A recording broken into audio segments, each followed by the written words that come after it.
এই জুমার দিনের 5 নম্বরের বৈশিষ্ট্য আল্লাহর নবী বলেন, এই জুমার দিনেই কিন্তু কিয়ামত কায়েম হয়ে যাবে। কিয়ামত কায়েম হয়ে যাবে জুমার দিন। আল্লাহর নবী আরো বলেন, মা মিন মালাকিন মুকাররাবিন ওয়ালা আরদিন ওয়ালা সামাইন ওয়ালা রিয়াহিন ওয়ালা জিবালিন ওয়ালা বাহরিন ইল্লা ওয়া হুম মুশফিকুন মিন ইয়াউমিল জুমআ।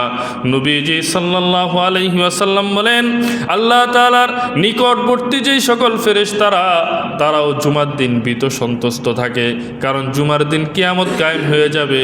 যেই দিন কিয়ামত কায়েম হবে সেই জুমা আজকে কিনা, এই জন্য ফেরেশতারা যারা আল্লাহর নিকটবর্তী ফেরেশতা তারাও ভয়ে ভীত সন্তুষ্ট হয়ে পড়ে। বুঝে আসছে? যারা আল্লাহ তাআলার খুব কাছের ফেরেশতা তারাও এই জুমার দিনকে ভয় পায়। আল্লাহর নবী আরো বলেন এভাবে, ওয়ালা আরদিন জমিন ওয়ালা সামাইন আসমান ওয়ালা রিয়াহিন এভাবে বায়ুমণ্ডল বাতাস ওয়ালা জিবালিন এভাবে পাহাড় ওয়ালা বাহরিন এভাবে সমুদ্র সাগর, এই সব কিছু ইল্লা ওয়া হুম মুশফিকুন মিন ইয়াউমিল জুমআ, এই সব কিছু জুমার দিনে ভীত সন্তুষ্ট হয়ে পড়ে।